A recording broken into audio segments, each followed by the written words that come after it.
We had to start with mechanical properties of fluids today. Okay.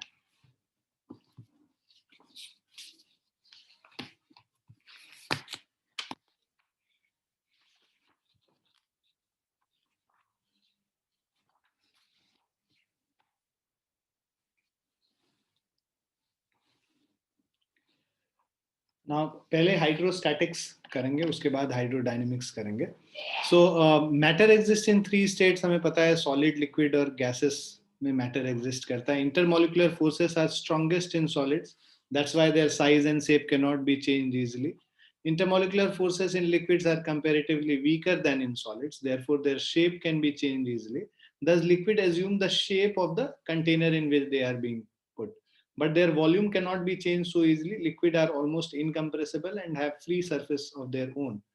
The intermolecular forces are weakest in gases, so their shape and size can be changed easily. Gases are compressible and occupy all the space of the container. Fluid are substances that can flow, therefore liquids and gases both are considered as fluids.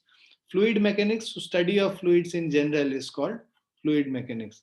Now, fluid mechanics has been divided into two parts. One is fluid statics and other is fluid dynamics. Fluid statics, also known as hydrostatics, it is the study of a fluid at rest, and fluid dynamics or hydrodynamics is study of a fluid in motion. तो fluid जब rest में होता है तब हम लोग hydrostatics के अंदर उसको पढ़ते हैं, और फ्लूइड जब मोशन में होता है तब उसको हम लोग हाइड्रोडायनेमिक्स के अंदर पढ़ते हैं. Now assumptions of in study of liquids, तो जब हम study of liquids करते हैं तो there are certain assumptions which we make. First is that liquids are incompressible. So liquids are incompressible. Incompressible means that the density of the liquid is independent of the variation in pressure and always remains constant. Second is liquids are non-viscous. It means that parts of the liquid in contact do not exert any tangential force on each other.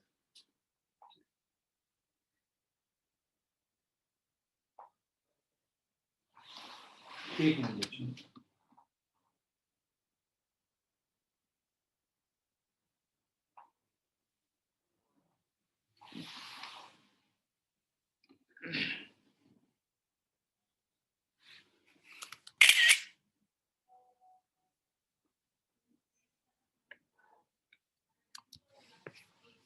Now density, so density rho of a substance is defined as mass per unit volume. ठीक है, तो rho is equal to m by v. If a small mass element delta m occupies a volume delta v, the density is given by rho is equal to delta m by delta v. Limit delta v tends to 0, which is dm by dv. In general, the density of an object depends on position, so that rho is a function of x, y, and z. So if the object is homogeneous, its physical parameters do not change with position throughout its volume. Thus, for a homogeneous object of mass m and volume v, the density is defined as rho is equal to m upon v. So in case of homogeneous isotropic substances, it has no directional properties, so it is scalar. So in case of homogeneous isotropic substance, it has no directional properties, so it is called scalar. It has dimensions ml minus 3 हो जाएगा, m1 l minus 3, and SI unit is kg per meter cube, while CGS unit gram per centimeter cube. So 1 gram per centimeter cube is 1000 kg per meter cube. Now density of substance means the ratio of mass of substance to the volume occupied by the substance, while density of a body means the ratio of mass of body to the volume of the body. So for a solid body, density of body is density of substance, while for a hollow body, density of body is lesser than that of substance. Okay. Now, a density of water at 4 degrees Celsius is 1 into 10 to the power 3 kg per meter cube. And density of mercury is 13.6 into 10 to the power 3 kg per meter cube.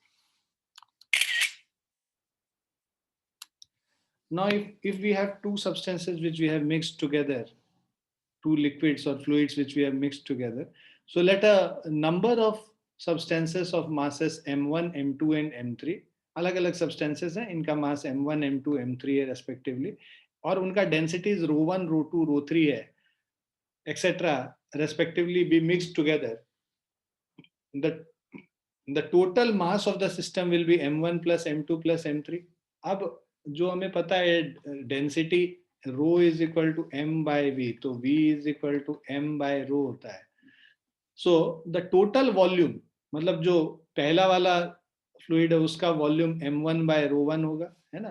v1 is equal to m1 by rho one, v2 is m2 by rho two and v3 is m3 by rho three.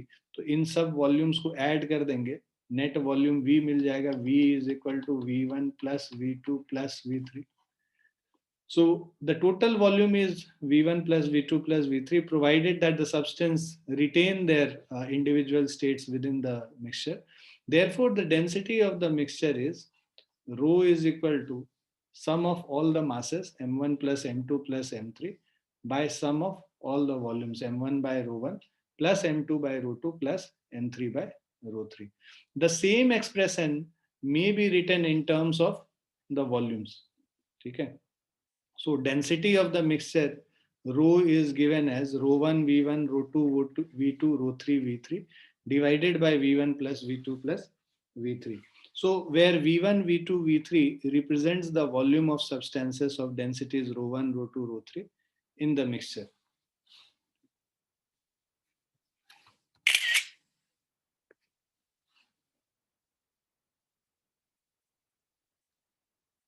ठीक है. तो यहाँ पे जो जब हम लोग मास के टर्म्स में कहते हैं sum of all the masses by sum of all the volume, और अगर मासेस हमें नहीं पता है, वॉल्यूम पता है, तो हमें पता है कि m is equal to rho into V होता है, तो m1 is equal to rho one into V one हो जाएगा. तो वही मास m1 के जगह रो वन वी वन, m2 के जगह रो टू वी टू और m3 के जगह रो थ्री वी थ्री कर देंगे. तो sum of all the masses by sum of all the volumes is also density. So this is the density of the mixture when mass and densities are known. This is the density of the mixture when mass and volumes are known. Clear है बच्चों? Yes, sir.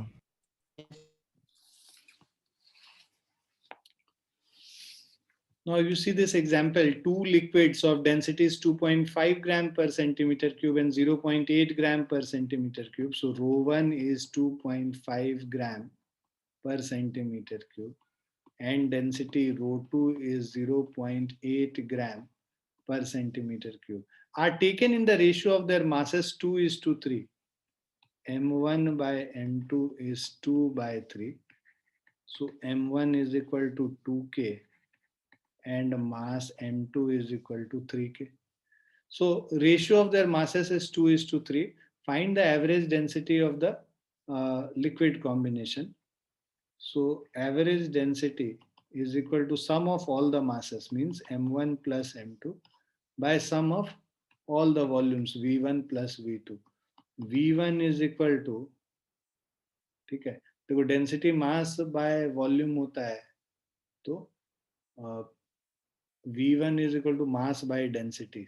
So this will be equal to rho is m by v. So v is equal to m by rho. So v1 is equal to m1 by rho 1 and v2 is equal to m2 by rho 2.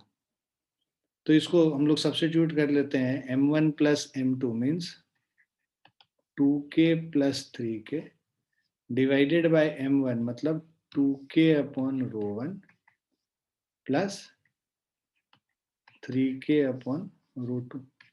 Values रो 1 रो 2 का put कर लेंगे. 2k plus 3k 5k हो गया divided by 2k upon 2.5 3k upon 0.8. तो 5k यहाँ पे k common ले लोगे, 2 divided by 2.5, तो this is 0.8 and 3 divided by 0.8, so this is 3.75. k और k कैंसल हो गया. 5 divided by 3.75 plus 0.8 4.55. ठीक है. तो average density is equal to 5 divided by तो 1.09 ग्राम पर सेंटीमीटर क्यूब। क्लियर है बच्चों? Yes, sir.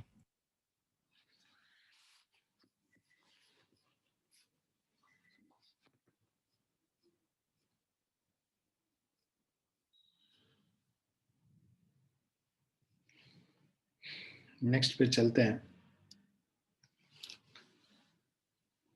Now, relative density, it is defined as the ratio of density of the given fluid to the density of pure water at 4 degrees Celsius. So relative density, if you see is density of given fluid by density of pure water. So density of substance by density of water is equal to relative density. Okay. Now, relative density or specific gravity is a unitless and dimensionless positive scalar physical quantity. Right? And being a dimensionless or unitless quantity, relative density of a substance is the same in SI and CGS system.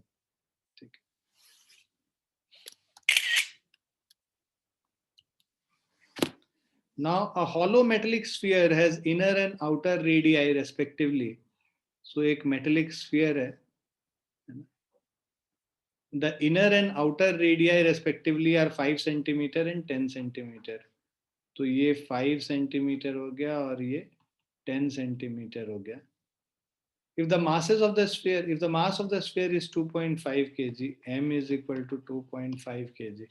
Density of the material and relative density of the material of the sphere. So density of the material rho is equal to m by v. So this is 2.5 by, or sphere है 4 by 3 pi r2 cube minus r1 cube, hollow sphere. So this will be equal to 2.5 divided by 4 by 3 into 3.14 r2 cube 0.1 का cube minus 0.05 cube. ठीक है. So this will be equal to, इसको solve कर लेते हैं. So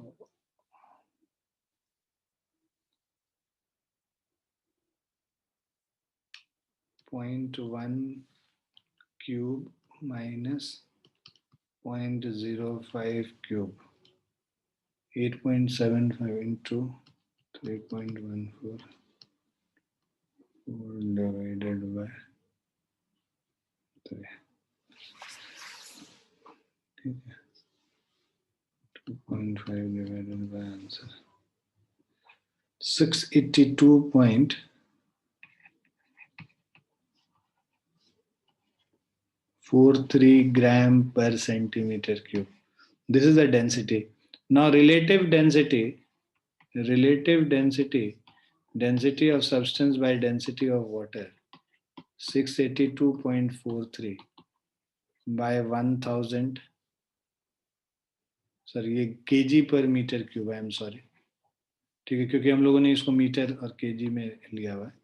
और ये density of water is 1000 kg पर मीटर क्यूब. इससे डिवाइड कर दिया तो 0.682 हमारा रिलेटिव डेंसिटी आ जाएगा. इसका कोई यूनिट नहीं होता है बिकॉज सेम क्वांटिटीज न्यूमरेटर और डिनोमिनेटर दोनों में.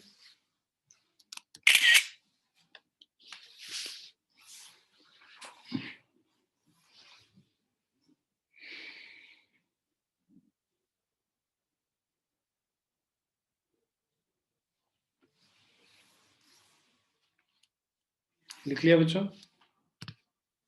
Yes, sir. Yes, sir. अब specific gravity.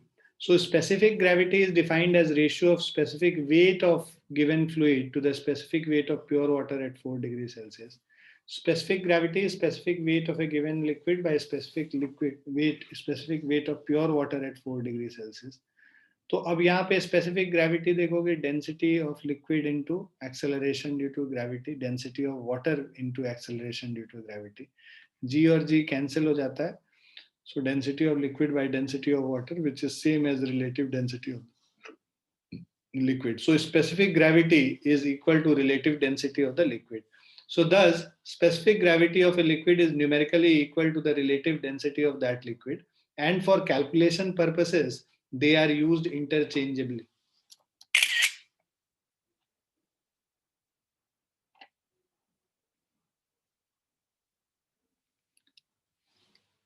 Pressure. So the pressure exerted by a fluid is defined as force per unit area at a point within the fluid.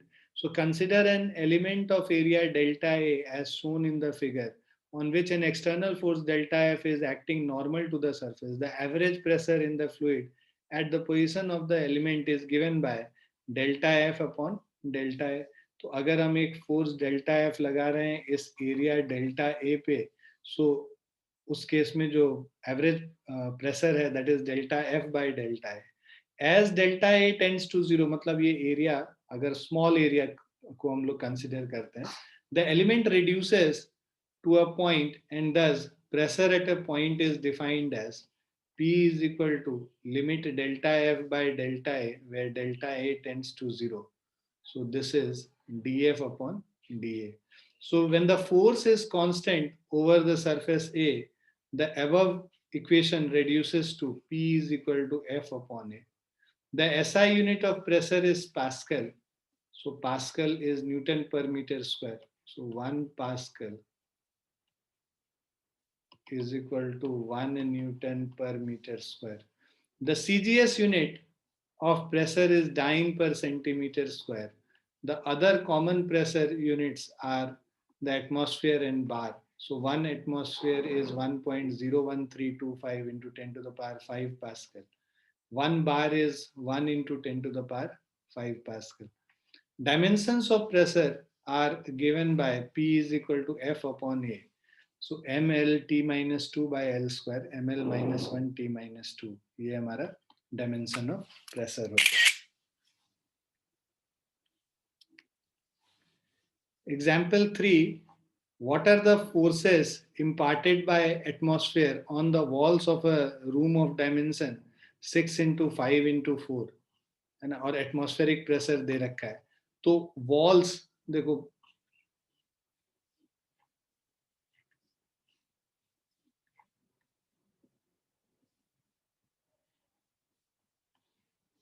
so let's say ये एक room है, right. सो ये 6 हो गया, ये 5 हो गया और ये 4 हो गया, राइट. लेंथ, ब्रेथ और ये हाइट हो गया. सो अब यहाँ पे ये 6 metre into 5 metre into 4 metre है हमारा. 1 atmosphere is 10 to the power 5 newton पर metre square. Now area of 4 walls. So length into twice of length into height plus breadth into height. So this will be 2 times 6 into 4 plus 5 into 4. 2 times 24 plus 20. 44 into 2 is 88 meter square. Now force is equal to pressure into area. तो total जो pressure है atmospheric pressure 10 to the power 5 newton पर metre square है, इसको इसके area से multiply कर लेंगे तो 8.8 into 10 to the power 6 newton, ये टोटल फोर्स जो है इस पे लग रहा होगा. ठीक है, चारों वॉल पे मिला के इतना फोर्स लग रहा.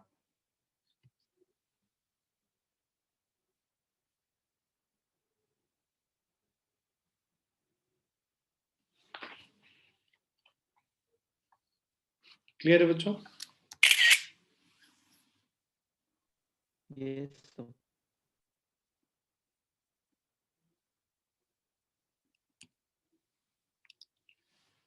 नेक्स्ट क्वेश्चन है, Atmospheric pressure is about 1.01 into 10 to the power 5 Pascal. How large a force does the atmosphere exert on a 2 centimeter square area on the top of your head? ना top of the head पे जो area है 2 centimeter square और ये जो pressure दे रखा है atmospheric pressure 1.01 into 10 to the power 5 newton पर मीटर स्क्वायर. सो फोर्स हम लोग को निकालना है. Force is equal to pressure into area.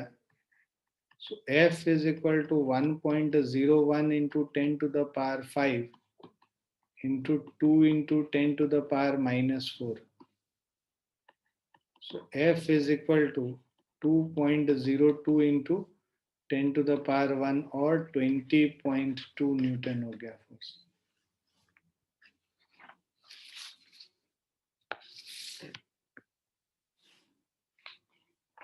Clear है बच्चों?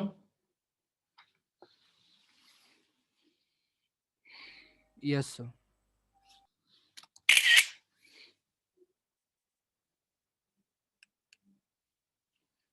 Now atmospheric pressure and gauge pressure. So atmospheric pressure is the total pressure at a point and gauge pressure is pressure at a point relative to the local atmospheric pressure. So gauge pressure will be absolute pressure minus atmospheric pressure कर देंगे तो ये gauge pressure होगा. One can say that gauge pressure at a point is difference of absolute pressure and atmospheric pressure. Gauge pressure may be positive or negative depending upon the fact whether the pressure is more or less than the atmospheric pressure.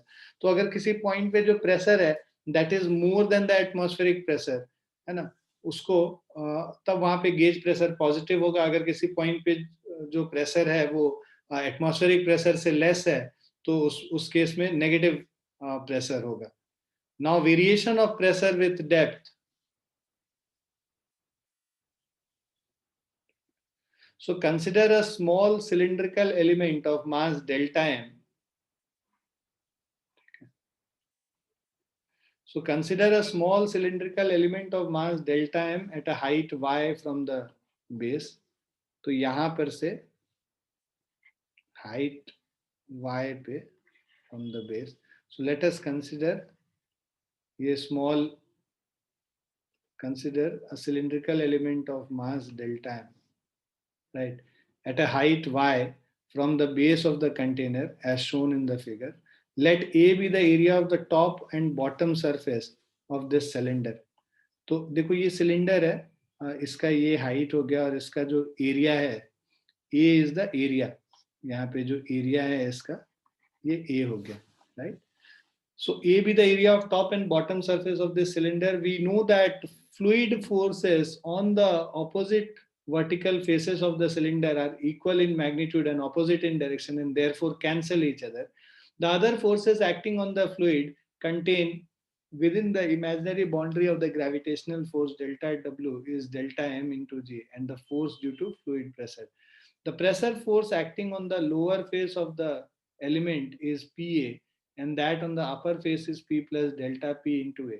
मान लो नीचे वाले इसमें pressure P है और ऊपर pressure P plus delta P है, तो जो फोर्स ऊपर से लग रहा होगा P plus delta P into A, नीचे से फोर्स PA और इसका जो इस एलिमेंट का जो वेट है वो डेल्टा M into G वो नीचे की तरफ लग रहा होगा. तो अब अगर जो इसको इक्विलिब्रियम में लिखोगे जितना फोर्स नीचे लग रहा है मतलब P plus delta P into A plus delta M G is equal to upward force P A के बराबर. तो इन सब को अगर एक तरफ लेके चले जाओगे तो ये क्या हो जाएगा P A minus P plus delta P into A, right. P A minus P plus delta P into A minus delta M into G is equal to 0.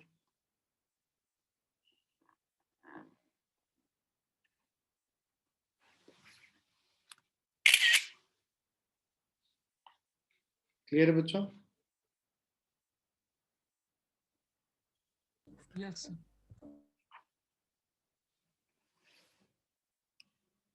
Now, if rho is the density of the fluid at the position of the element, then delta m is equal to जो मास होगा इसका मास कितना होगा density into volume. मतलब कि इसका area of cross section A है और हाइट जो है ये डेल्टा वाई है तो वॉल्यूम कितना हो जाएगा, ए इंटू डेल्टा वाई इसका वॉल्यूम हो जाएगा, इसको डेंसिटी से मल्टीप्लाई कर दोगे तो इसका मास डेल्टा एम निकल जाएगा, तो रो ए डेल्टा वाई। अब यहाँ पे जो हमारे पास आया था pressure P A minus P plus delta P into A minus M G is equal to 0 था, सॉरी डेल्टा एम जी, तो डेल्टा एम की जगह इसको सब्सटीट्यूट कर दोगे तो ये निकल के आ जाएगा P A minus P plus delta P A minus rho G A delta Y is equal to 0। अब इसको सॉल्व कर लो, इसको अगर हम लोग equate P A minus delta P A minus rho A G delta Y is equal to 0 है, P A minus P A cut गया, तो अब हम लोग इसको डेल्टा पी को उस तरफ लेके चले जाते हैं, delta P A is equal to minus rho A G delta Y, A cut गया, डेल्टा वाई को इधर ले आओ, मतलब delta P by delta Y is equal to minus of rho into G, तो वही चीज यहाँ पे बताया हुआ है। So in the limit as approaches to 0, delta p by delta y becomes dp by dy, है ना, डेल्टा y टेंडिंग टू 0 अगर लिमिट हम लोग कर लेंगे, limit delta y tends to 0, delta p by delta y can be written as dp upon dy which is equal to minus of rho g. So dp by dy is minus of rho g. So dp is minus rho g dy, dy आके multiply हो जाता है, so this will become dp is equal to minus rho g into dy. So negative sign implies that pressure p decreases with height y from the bottom of the fluid. So negative sign क्या बताता है, ये dp negative है, negative बता रहा है जैसे जैसे ऊपर जाएंगे प्रेशर डिक्रीज होगा, जैसे जैसे हम लिक्विड में ऊपर की तरफ जाएंगे प्रेशर डिक्रीज होगा, इसीलिए डीपी जो है यहाँ नेगेटिव आ रहा है। क्लियर है बच्चों?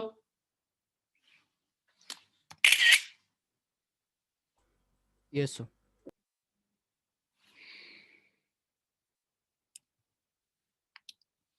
Now, if h is the depth of a point from the surface of a liquid and dh is the small increase in depth, मान लो यहाँ से यहाँ तक का डेप्थ h है और स्मॉल इंक्रीज इन डेप्थ मान लो dh है, a point A is located in a fluid at a height y from the bottom, ये जो पॉइंट है नीचे से जो इसका हाइट है y from the bottom and at a depth h from the free surface, ऊपर से h डिस्टेंस है नीचे से y डिस्टेंस है।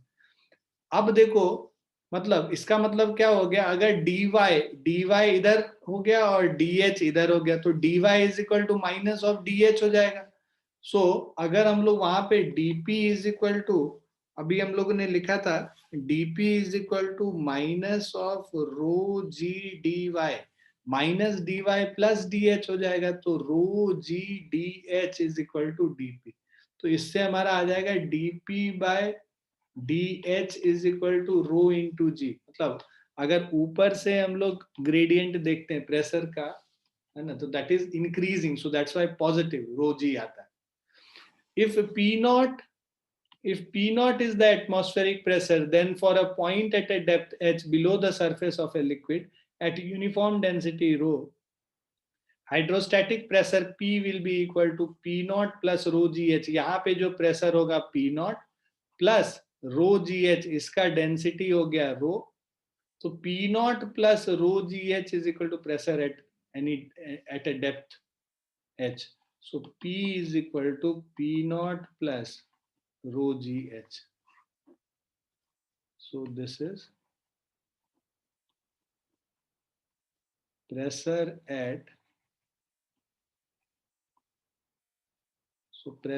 at depth h, P is equal to P naught plus rho gh. Now hydrostatic pressure depends on the depth of the point below the surface h, nature of the liquid rho, and acceleration due to gravity g, while it is independent of the amount of liquid shape of the container or cross sectional area considered.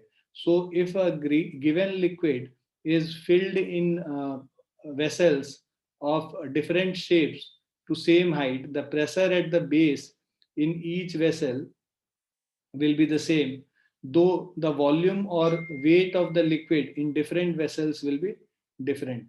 तो एक height H पे pressure तो same होगा इनके base पे, एक second.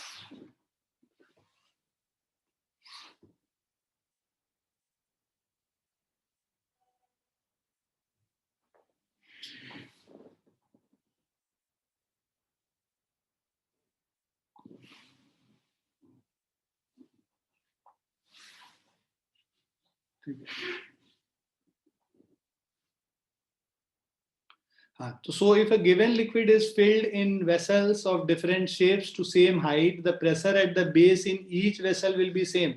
तो यहाँ पे लिक्विड कितना है उस पे नहीं डिपेंड करता है, डिपेंड ये करता है कि कितने डेप्थ पे हम लोग प्रेशर निकाल रहे हैं।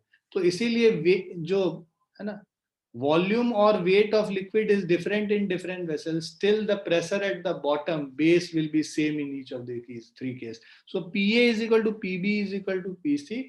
Weight in the container A is less than weight in container B is less than weight in container C. Why? Because volume जो इसमें आएगा, जो इसमें आएगा, इसमें आएगा, अलग अलग वॉल्यूम आएगा।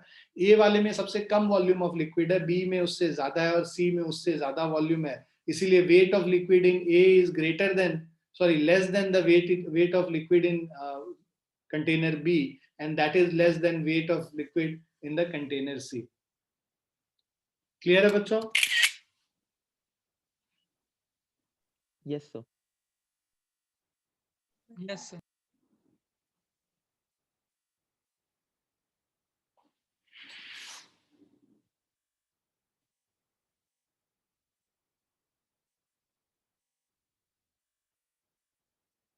एक मिनट।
Fifth part है, in a liquid at same level the pressure will be same at all the points. If not, due to pressure difference, the liquid cannot be at rest. So that's why है ना, the height of the liquid in this is the same in vessels of different shapes containing different amount of same liquid at rest when they are in communication with each other. मान लो ये सारे जो है ना एक contact में है एक दूसरे के, ये सारे वेसल्स अलग अलग शेप के, तो अगर लिक्विड रेस्ट पे है तो इन सारे कंटेनर्स में लिक्विड का जो हाइट होगा वो सेम होगा, क्योंकि एक पर्टिकुलर हॉरिजॉन्टल लेवल पे प्रेशर सेम होना चाहिए। तो इस पूरे लेवल पे अगर प्रेशर को सेम होना है तो यहाँ rho G H P naught plus rho G H हर पॉइंट पे सेम होना चाहिए, इसीलिए सारे कंटेनर में हाइट जो होगा लिक्विड का वो सेम हो।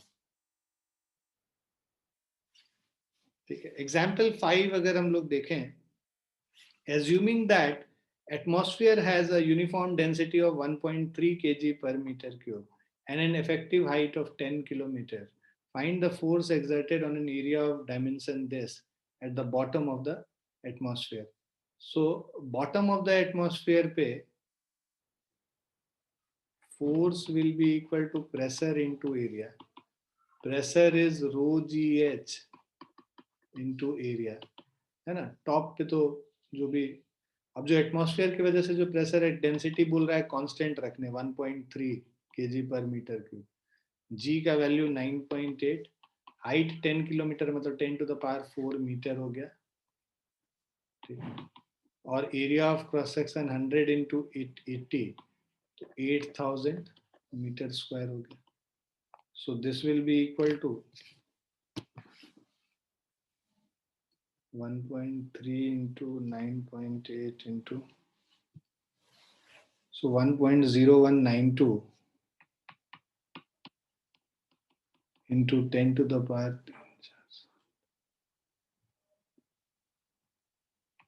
9 Newton.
नेक्स्ट पे चलते हैं।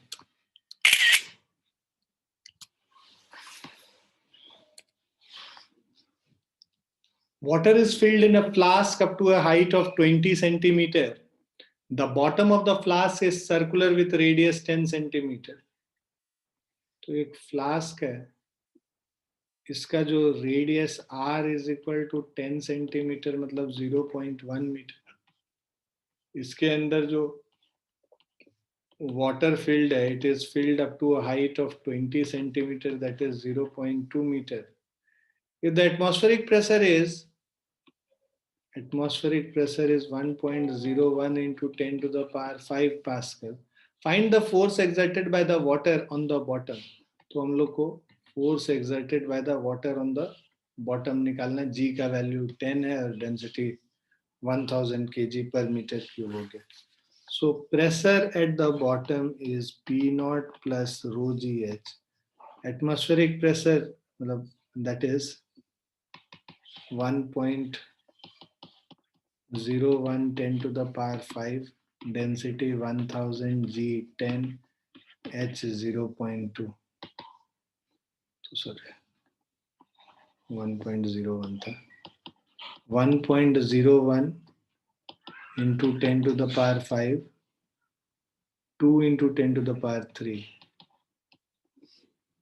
so मतलब 1.03 into 10 to the power 5 Newton per meter square। इसको हम लोग लिख सकते हैं 0.02 इंटू 10 टू द पावर 5, इसमें 0.02 ऐड कर देंगे तो 1.03 हो जाएगा। सो ये हमारा प्रेशर हो गया बॉटम पे. फोर्स निकालना है. This is pressure into area. 1.03 into 10 to the power 5 pi r square. So this is 1.03 into 10 to the power 5, 3.14 into radius 0.1 का whole square हो जाएगा. So this is equal to 1. अब इसको हम लोग solve कर लेते हैं.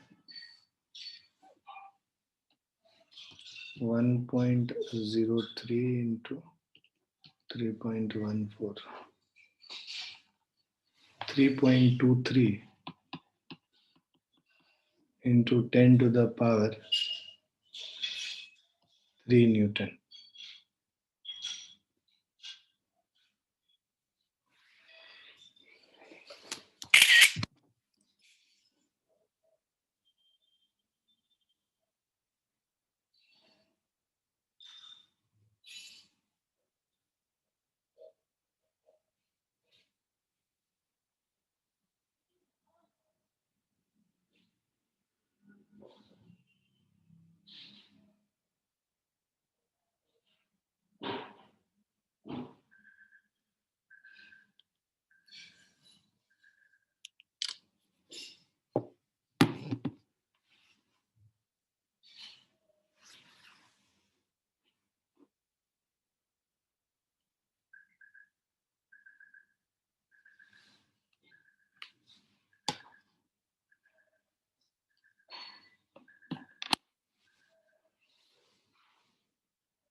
क्लियर बच्चों, लिख लिया? Yes, sir.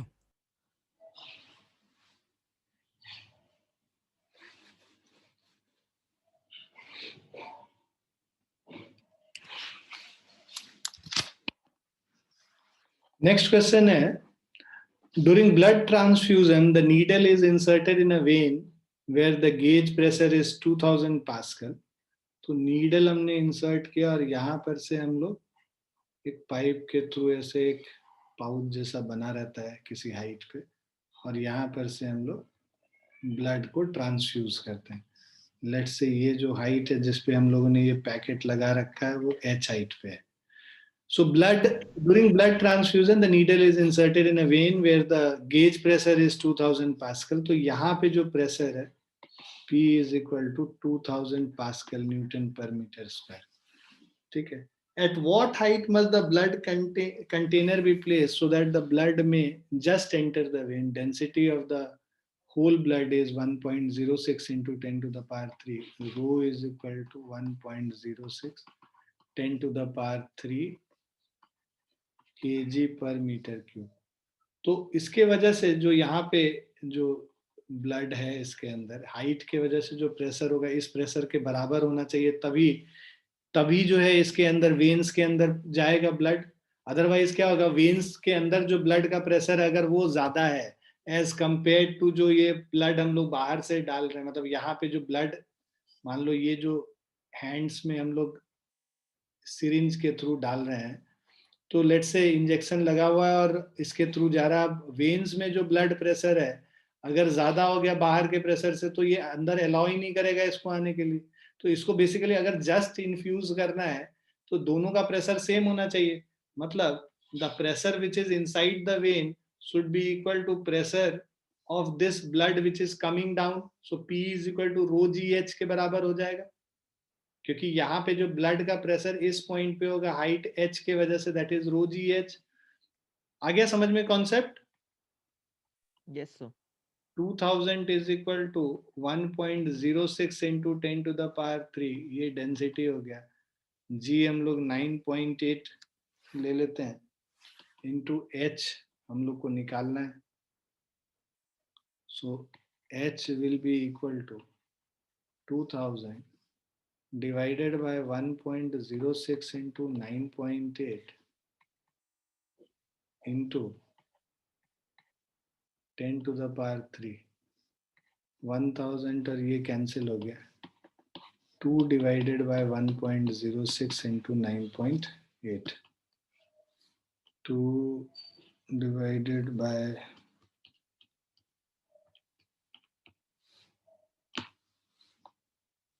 so this is equal to 0.1925 metre. ठीक.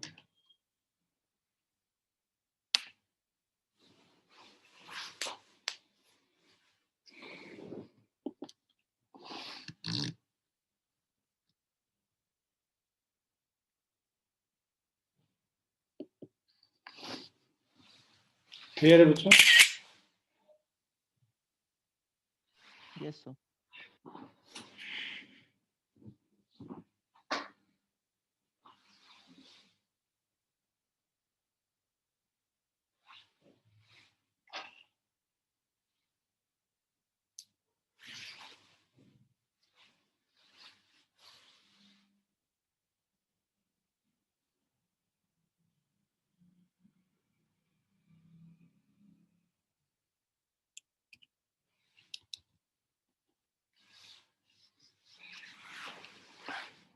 Eighth question है,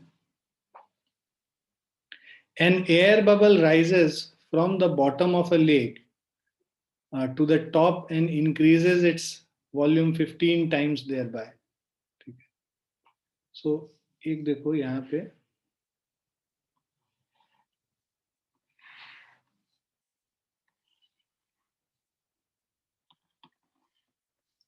so air bubble rises from the bottom of the lake to the top and increases its volume 15 times thereby. यहाँ पे इसका वॉल्यूम v है और यहाँ पे जब टॉप पे पहुंचा इसका वॉल्यूम 15 v हो गया. ठीक है. If the atmospheric pressure is 75 centimetre तो यहाँ पे जो प्रेशर है ना, तो P1 is equal to 75 centimeter of Hg. And density of the lake water is rho is equal to 1.02 into 10 to the power 3 kg per meter cube. Find the depth of the lake. यहाँ पे हम लोग को depth of the lake निकालना है. अब देखो by Boyle's law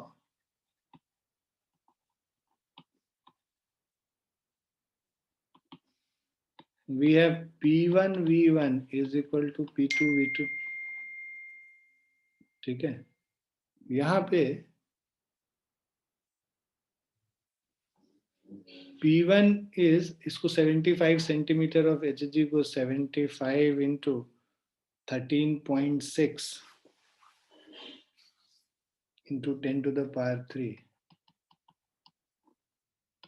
is equal to P2 जो प्रेशर हम लोग निकालना है यहाँ पे बॉटम पे into V2. So V1 है हमारा यहाँ पे this is equal to V1, this is equal to V2. तो V1 हो गया 15V और V2 हो गया V.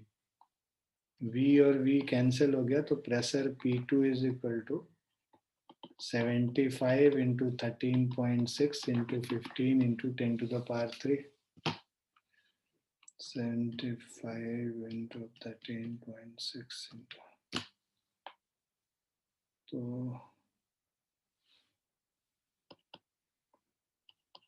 15300 into 10 to the power 3, which is equal to 1.53 into 10 to the power 3.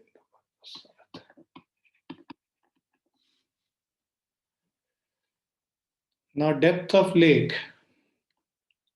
देखो अब देखो P2 को अगर हम लोग निकालें तो ये क्या हो जाएगा P1 plus rho G H, यहाँ पे जो प्रेशर है प्लस रो जी एच हम लोग को प्रेशर हो जाएगा P2. So this is equal to P1 है 75 into 13.6 into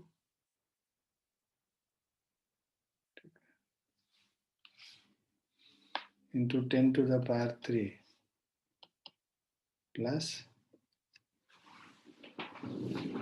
rho gh density is 1.02 10 to the power 3. G का वैल्यू नहीं कुछ दिया हुआ 9.8 ही ले लेते हैं. 10 ले लेते हैं, जी का वैल्यू, हाइट h निकालना है। अब इन दोनों को इक्वेट कर दो, ये फर्स्ट इक्वेशन है और ये सेकंड इक्वेशन, दोनों से P2 के वैल्यू को इक्वेट कर दो, तो हमारे पास आ जाएगा 1.53 into 10 to the power 7 is equal to 75 into 13.6 1020 है, into the 1.02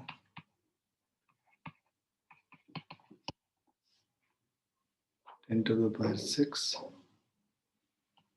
minus 1.02 10 to the power 4 into h, ठीक है।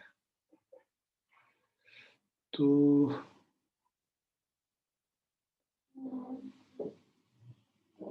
इससे आ जाएगा हमारा 15.3 minus,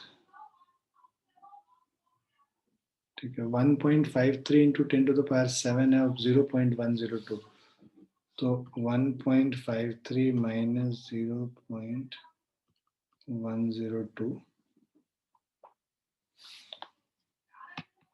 1.428 10 to the power 6 divided by 1.02 into 10 to the power 4 is equal to h.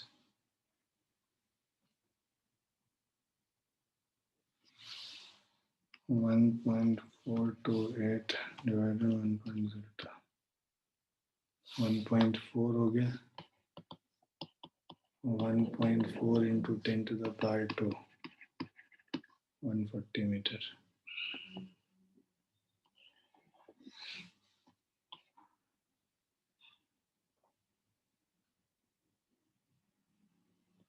Clear है बच्चों?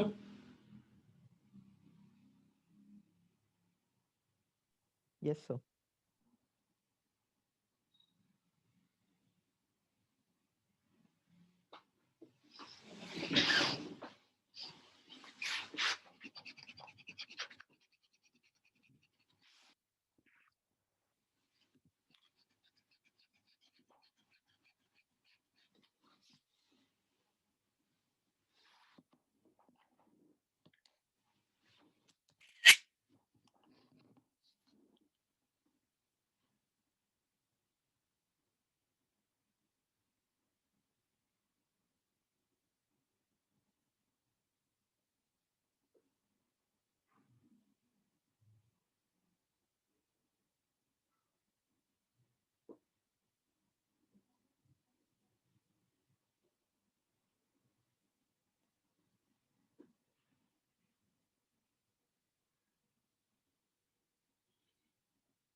Clear बच्चों?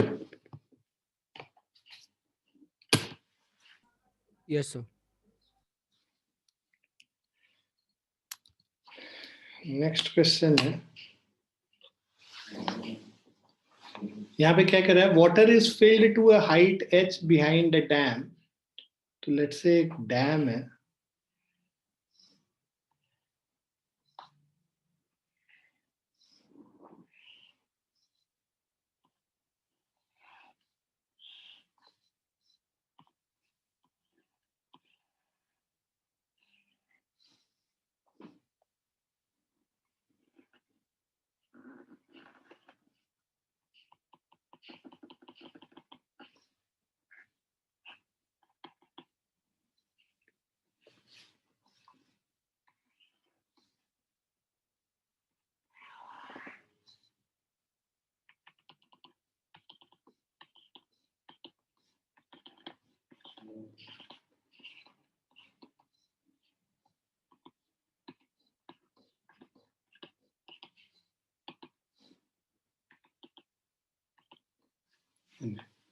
so water is filled to a height h behind a dam, तो यहाँ पे पूरे वाटर जो है इस पे फिल्ड है to a height h behind the dam of width w। तो इसका जो विड्थ है डैम का, this is equal to w। Determine the resultant force exerted by the water on the dam. तो टोटल फोर्स जो water dam पे निकाल लगा रहा है वो हम लोग को निकालना है। तो मान लो ये जो हाइट दिया हुआ है पूरे डैम का, this is equal to h, और यहाँ नीचे से जो हाइट है इसका ये y हो गया, ऊपर से जो इसका डेप्थ है ये h हो गया, और इसका जो स्मॉल एलिमेंट हमने एक कंसीडर किया है इसका जो विड्थ हो गया ये dy हो गया। ठीक है ना। अब देखो इस पॉइंट पे जो प्रेशर होगा डेप्थ h पे, सो pressure due to water at the depth h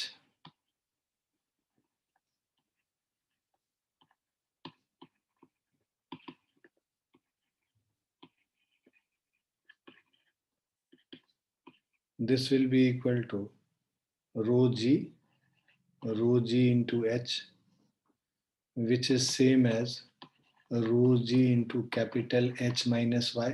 small h क्या होगा, टोटल हाइट माइनस y, नीचे से जो इसका हाइट है। सो दिस इज प्रेशर, ठीक है, due to water at depth h निकल गया। ना force exerted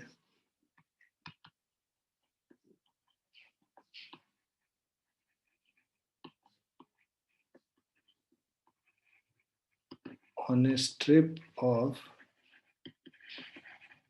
width dy is equal to, इसका जो एरिया होगा dy इंटू डब्ल्यू हो जाएगा। तो फोर्स क्या हो जाएगा, प्रेशर इंटू एरिया, प्रेशर है rho G H minus Y, rho G H minus Y into D A is W into D Y. ठीक है ना। हमें निकालना रिजल्टेंट फोर्स, टोटल फोर्स, ये तो डी एफ है basically. So D F is equal to rho G W H minus Y D Y.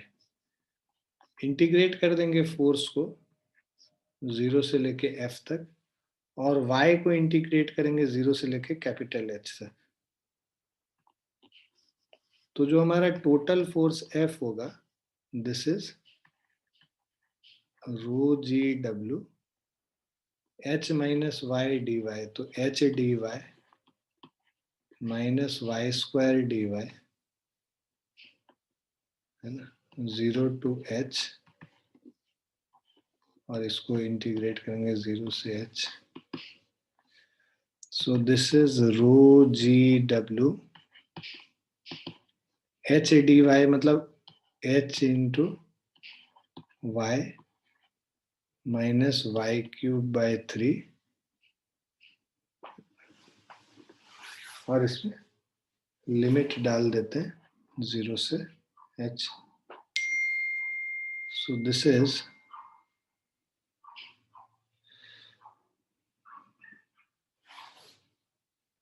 Rho ji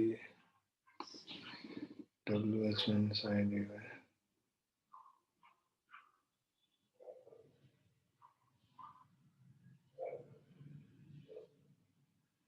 sorry, Y D Y था ना, वाई स्क्वायर नहीं था, वाई स्क्वायर बाई 2। अब जो हम लोग वैल्यूज डाल देते हैं,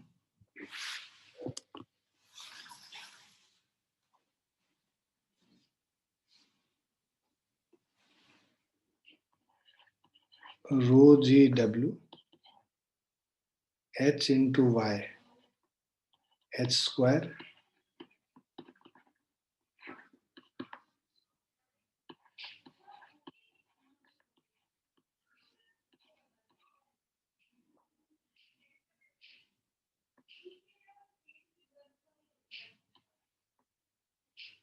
ठीक है,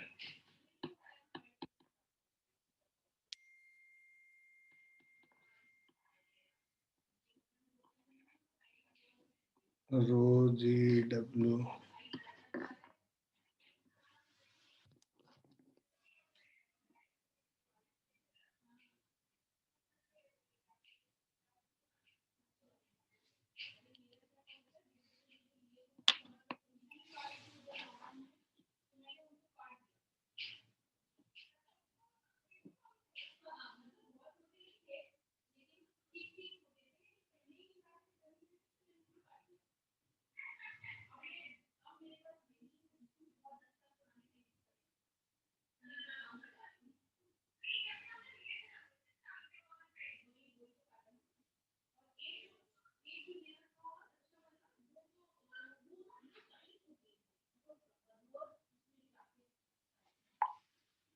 क्लियर है बच्चों?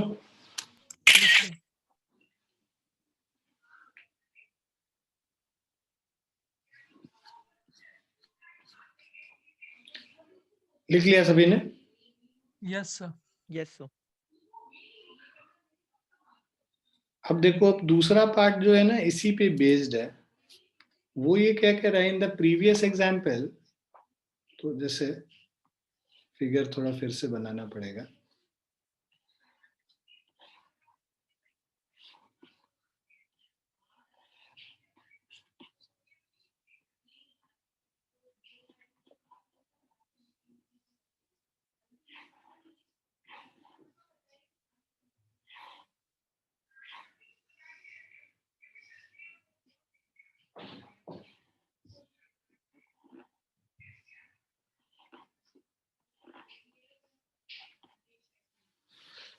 क्वेश्चन में क्या कह रहा है, in the previous example find the total torque exerted by the water on dam about the horizontal axis through O. ठीक है, तो ये जो पॉइंट है ना, ये पॉइंट मान लो ओ है, इससे जो हॉरिजॉन्टल एक्सिस पास कर रहा है इसके अबाउट सारा टॉर्क निकालना है। ठीक है, also prove that the effective line of action of total force exerted by the water is at a distance h/3 above O. ठीक है, सो अब हम लोग को टोटल टॉर्क निकालना है। तो टोटल टॉर्क निकालने के लिए बेसिकली तुम्हारा जो यहाँ पे जो किसी पॉइंट पे जो फोर्स लग रहा होगा, फोर्स इनटू दिस डिस्प्लेसमेंट, मतलब force into this perpendicular distance will be equal to torque. तो ये जो फोर्स लग रहा है dF इंटू वाई कर देंगे तो हमारा टॉर्क निकल जाएगा। ठीक है, so the torque d tau is equal to dF into y। y का वैल्यू, ठीक है, अब हम लोग dF का वैल्यू हमें पता है, d tau is equal to dF हम लोग निकाल लेते हैं रो जी, पिछले क्वेश्चन में rho G h minus Y w into D Y.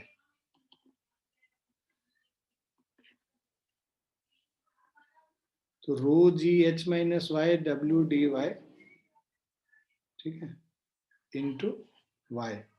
और ये हो गया डी, मतलब differential amount of torque which is being acted 0 से tau। और y का जो वैल्यू है ये वेरी करेगा हमारा 0 से लेके h तक। ठीक है, so this is equal to torque tau is equal to, अब इसको हम लोग अगर कर ले, ये y को अंदर लेके चले जाएंगे, rho G W integration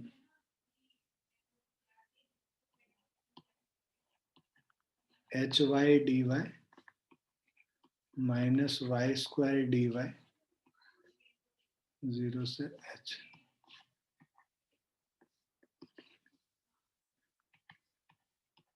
row G W H Y square by 2 minus Y cube by 3 rho G W H cube by 2 minus H cube by 3 rho G W, और एलसीएम ले लेते हैं 6, 3h cube minus 2h³ h³ by 6 हो जाएगा रो G W h³ upon 6। ठीक है, ये हमारा टॉर्क हो गया, जो टोटल टॉर्क लगा रहे हैं।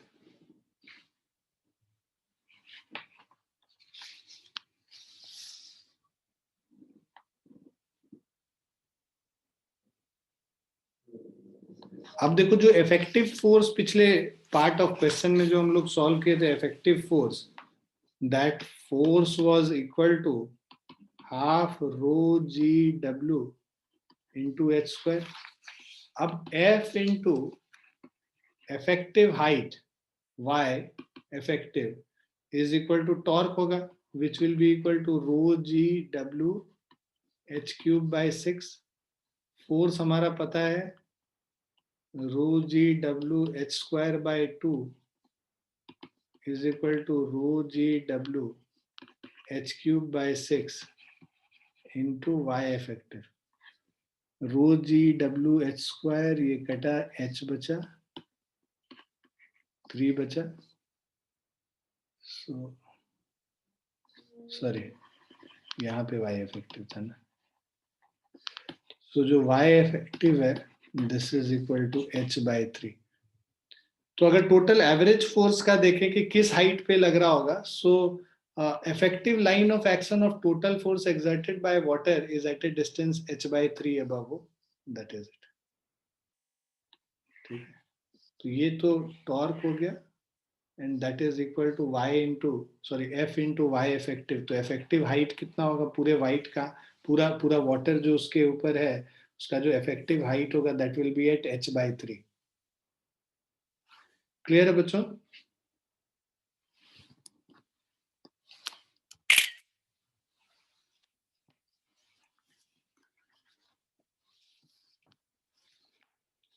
क्लियर है बच्चों?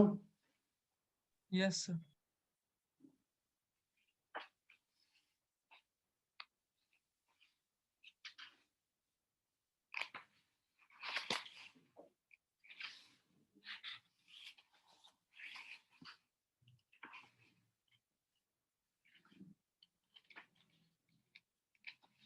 ठीक है, आज हम लोग यहीं पे रुकेंगे, इसके आगे अब हम लोग नेक्स्ट क्लास में करेंगे। ठीक है,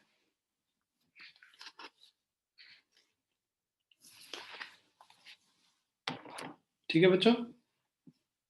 Yes, sir. Yes, sir. ठीक है, ओके, चलिए bye and take care everyone. Thank you, sir. Thank you, sir.